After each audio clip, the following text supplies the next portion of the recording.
Once again, please click the thumbs up button if you've been enjoying our videos. What's up, people? It's your girl Adiola. Real quick, I'm so happy that we've had a lot of positive developments coming out of Ukraine regarding Africans who have been stranded. Thank you so much to the Nigerian government. They've been providing transportation and food for people that made it to the various borders, and this makes me so happy. You see, when you do well, we come here and we say it. We are not enemies of progress. We just want you to do well. In this photo, this Nigerian ambassador to Hungary, Mrs. Modupe Irele, was at the borders in Budapest, literally receiving the Nigerians. I said to my mother, in case you're watching, thank you so much. This is how to be a leader. Staying at the border, welcoming them with food and drinks. Thank you so much. Nobody would harass them or seize their international passports when our officials are right there with them. And in this video that you guys are seeing, the Nigerian government arranged for this bus that took people from the Polish border to a place where they gave them food, they took care of them, they settled them. Thank you so much, Nigerian government. And it's not just the government that is taking care of these people. Organizations like NIDO. You guys remember the people that invited me to speak in Calgary, Canada? Well, they have branches in different parts of the world, in different countries. And the NIDO in Poland has been helping a lot of people that were stranded. They are literally taking people from the shelters at the borders and getting them to places where they can have food and better shelter and get warm.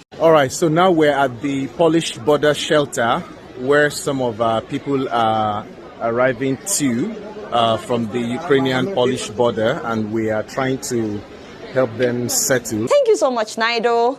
Would you like to say anything personally to Nido Hungary?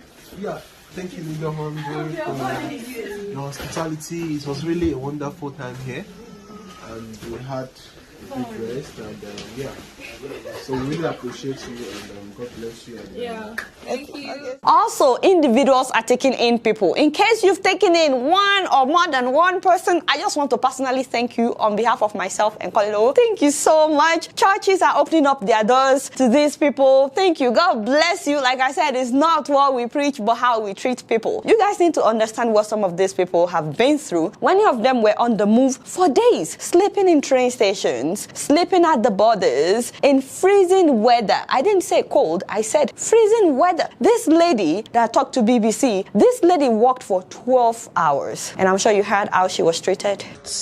We walked and it kept increasing. The term walking is traumatizing me. The term walking, I walked for 12 good hours, and it's not an exaggeration. And when it was time to get on this bus, the Ukrainians said, just Ukrainians, literally as a black person.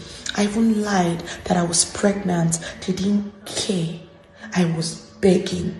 The official literally looked me in my eye and said in his language, only Ukrainians, that's all. That if you are black, you should walk. You know, I almost cried watching that. And then I saw a tweet by another lady that made me both sad and relieved. Her name is Coco on Twitter. She said, we have been given some accommodation by a hotel helping refugees in Romania. And this is where we will be staying tonight after the 4-day ordeal that we've been through. So happy to have somewhere to lay my head. I was like, 4 days. And you know, it saddens my heart to say that so many people are still stranded. This guy spoke with Channels TV. He's an international student. And he said that him and his friends had to walk about 25 kilometers towards the nearest Polish border. And then getting there, they did not let them cross over the border. They told them you cannot cross over on foot. You have to be in a vehicle. And guess what? They had to turn back, walk another 25 kilometers. That's like 15.5 miles one way. That's walking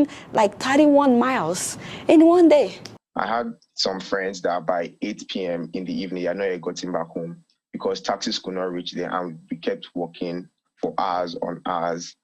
People's legs were cramping, it was serious. Yeah, and it's not just him. Like I said, it's him and other students. Once again, in freezing weather, people were getting frostbite. People were developing hypothermia. Wow. Can you imagine? I'm glad that he finally was able to make it to the borders. But the one that has worried me the most are those that are stranded in the city of Sumy. Sumy is a city very close to Russia, and so it's really hard to make it to other borders. And we have a lot of international students. We have a lot of medical students. We have a lot of medical doctors NGOs and other professionals who are stranded in Sumy. In this interview, this guy said that there are about 400 Nigerians alone that are students that are stranded in Sumy. And I'm sure that there are students from other African countries stranded in Sumy. We'll keep you guys posted on that. In the meantime, though, we're very happy for those that have been able to make it across neighboring borders. We're very happy that our government is starting to do something. Ladies and gentlemen, the Nigerian government is sending planes. They're sending planes to neighboring countries to pick up Nigerians. They're sending planes to Slovakia, to Romania, to Hungary, and to Poland to pick up Nigerians. Thank you so much, oh Nigerian government.